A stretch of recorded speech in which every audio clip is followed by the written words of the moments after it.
Okay, students, I Gaurav Gaurav, and in our last video we discussed that about taxation, the basic funda about taxation, history of taxation, objective of taxation, why taxation is required, who is collecting tax, who is paying tax, what is direct tax, what is indirect tax, what are the sources of tax. These various things we discussed in our last video. And in last video I told you that we will discuss in future that about scheme of income tax. So here the detail of scheme of income tax is given.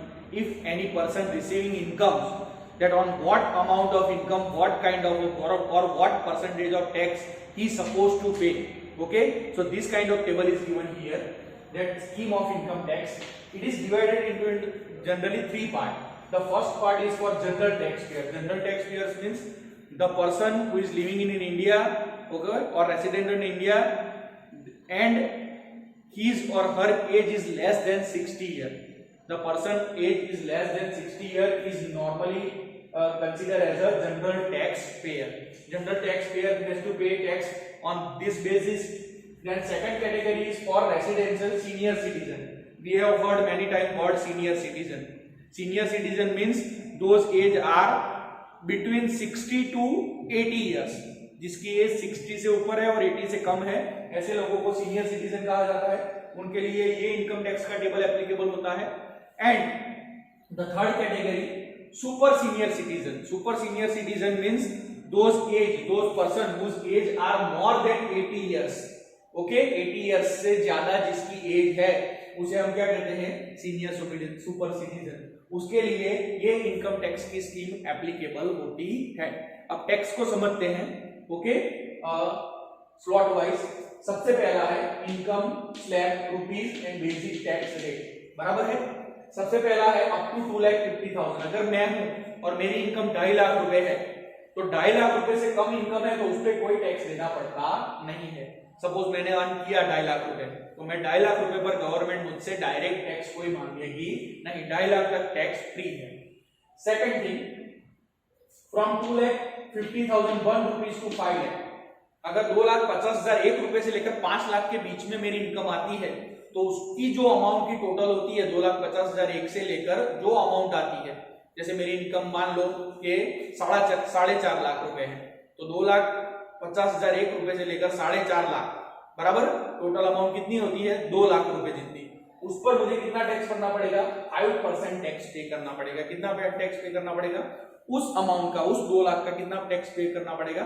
5%. 2,50,000 1 रुपए से लेकर 4.5 लाख बराबर उसका difference कितना आएगा? 2 लाख. तो उस 2 लाख रुपए पर मुझे कितना टैक्स पे करना पड़ेगा? 5%. क्लियर? तो 2 लाख का 5% 10,000 रुपए मुझे टैक्स पे करना पड़ेगा. क्लियर? उसके एग्जांपल देखेंगे तो ज्यादा समझ में आएगा बाद में. नेक्स्ट है 5 लाख के अगर मान लो मेरी इनकम उससे भी ऊपर गई तो 5 लाख 1 रुपए से लेकर 10 लाख के बीच मुझे टैक्स कितना पे करना पड़ेगा? 20%. कितना टैक्स पे करना पड़ेगा? 20. इसका नॉर्मल कैलकुलेशन समझते हैं. मान लो मेरी इनकम 7 लाख है तो 7 लाख है तो 2.5 लाख पर तो पहले मैं टैक्स नहीं भरूंगा. फिर 2.5 लाख से लेकर 5 लाख के बीच कितनी अमाउंट होती है? 2.5 लाख. उस 2.5 लाख पर मैं कितनी टैक्स भरूंगा? 5%. 2.5 लाख का 5% कितना होता है?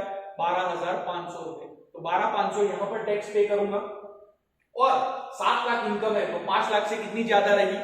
5 लाख से 7 लाख का डिफरेंस कितना आया? 2 लाख. तो उस 2 लाख पर मैं कितना टैक्स पे करूंगा? 20%. 2 लाख का 20% कितना होगा? 40,000. तो 0, 12,500 और 40,000 कुल मिला के कितना हुआ? 50,000 और 52,500 रुपए. तो 52,500 रुपए में टैक्स पे करूंगा अगर मेरी इनकम 7 लाख है तो. क्लियर? वो जब एग्जांपल गिनेंगे तो डिटेल में हम समझेंगे. नेक्स्ट है 10 लाख के अगर ऊपर मेरी इनकम गई above 10 lakh 1 rupees. Above 10 lakh 1 rupees. 10 lakh 1 रुपए से अगर मेरी ज्यादा इनकम है तो उस पर मुझे कितना टैक्स पे करना पड़ेगा? 30%. कितना टैक्स पे करना पड़ेगा? 30. मान लो मेरी इनकम 11 लाख है तो पहले 2.5 लाख रुपए पर मैं 0 रुपए टैक्स पर पे करूंगा. 2.5 लाख से 5 लाख कितना डिफरेंस आता है? 5 लाख और 2.5 लाख के बीच 2.5 लाख रुपए. तो उस 2.5 लाख का 5% टैक्स पे करूंगा. फिर 5 लाख से 10 लाख उसका डिफरेंस कितना आता है? 10 लाख में से 5 लाख लेस करो 5 लाख. तो उस 5 लाख पर कितना टैक्स पे करूंगा? 20. और अगर मेरी इनकम 11 लाख है तो 1 लाख अभी और है. 10 लाख के ऊपर 1 लाख और बचता है तो उस 1 लाख पर कितना टैक्स पे करूंगा? 30%. तो इस तरीके से इस मेथड को स्लैब मेथड कहा जाता है। क्या कहा जाता है? स्लैब। ग्रेजुअली, बराबर, जैसे जैसे इनकम बढ़ती है उस हिसाब से उस पर टैक्स लिया जाता है। क्लियर? तो ये टैक्स का जो सिस्टम है, फॉर्मेट है, वो किसके लिए एप्लीकेबल होता है? General tax payer. मैं आपके जैसे जो भी है सब जिसकी एज 60% से लो है, 60 से कम है। ओके, अब दूसरा टेबल देखते हैं सीनियर सिटीजन के लिए, जो सीनियर सिटीजन है हमारे, जिसकी एज 60 से अप है और जिसकी एज 80 से कम है। तो यहां पर 2.5 लाख रुपए था, यहां वो बढ़ा के 50,000 की इनको छूट दे दी है। 3 लाख रुपए तक की इनकम है, उस पर उनको कोई टैक्स पे करना पड़ेगा नहीं। 3 लाख तक नहीं, कोई टैक्स नहीं। 3 लाख एक से लेकर 1 रुपए से लेकर 5 लाख रुपए पर, बराबर, 3 लाख 1 से लेकर 5 लाख पर कितना परसेंट टैक्स पे करना पड़ेगा? 5%। 5 लाख 1 रुपए से लेकर 10 लाख रुपए पर कितना टैक्स पे करना पड़ेगा? 20% टैक्स। और 10 लाख 1 रुपए से अगर ज्यादा आपकी इनकम है तो कितना टैक्स पे करना पड़ेगा? 30% टैक्स पे करना पड़ेगा। 5, 20, 30, 0, 5, 30 एंड 20 एंड 30, बराबर है। पर वहां 2.5 लाख तक की टैक्स फ्री थी लिमिट, यहाँ वो बढ़ा के कितनी की? सीनियर सिटीजन के लिए 3 लाख। क्लियर? नेक्स्ट है super senior citizen. Super senior citizen मतलब कौन? ऐसे लोग जिनकी एज कितनी है? More than 80 years. Those age are more than 80 years. वो कितना टैक्स पे करेंगे? तो उनको सीधा 5 लाख रुपए तक नो टैक्स दे दिया। ये दोनों स्टेप मर्ज कर दिए, सीधा 5 लाख रुपए तक उनको 1 भी रुपया टैक्स पे करना है नहीं। 0 rupees tax they have to pay up to income of rupees 5 lakhs. Okay, if their income exceed 5 lakhs, then 5 lakh 1 rupees to 10 lakh they have to pay 20% tax. बराबर है? 5 लाख 1 रुपए से लेकर अगर 10 लाख रुपए तक उनकी इनकम हुई तो उनको कितना टैक्स पे करना पड़ेगा? 20%। और 10 लाख 1 रुपए से अगर ज्यादा उनकी टैक्स है, इनकम है, तो उस पर कितना टैक्स पे करना पड़ेगा? 30%। क्लियर? 5 लाख तक कोई टैक्स नहीं, 5 से 10 के बीच में 20 और 10 लाख से ऊपर में 30% टैक्स उनको पे करना पड़ेगा। ये टैक्स की जो अमाउंट आती है, जैसे यहाँ हमने कैलकुलेशन किया, बराबर है, तो 52,500 हमारी इनकम हुई थी। उस पे 3 चीजें और जुड़ती है, हमें ध्यान में रखना है। पहले तो एक तो रिबेट लेस होती है। रिबेट मतलब क्या है? रिबेट मतलब उतना बेनिफिट मिलता है। अगर मान लो किसी का टोटल टैक्सेबल अमाउंट, बराबर, 3.5 लाख से कम इनकम है, अगर किसी की इनकम कितनी है? 3.5 लाख से कम, तो उसकी 100% टैक्सेबल अमाउंट 100% टैक्स की अमाउंट क्या हो जाएगी? टैक्स फ्री, या 2500 रुपया उसको टैक्स फ्री मिलेगा। विच एवर इज लेस, इस दो में से, इन दो अमाउंट में से जो कम अमाउंट होगी वो उसके लिए क्या होगी? टैक्स फ्री मानी जाएगी।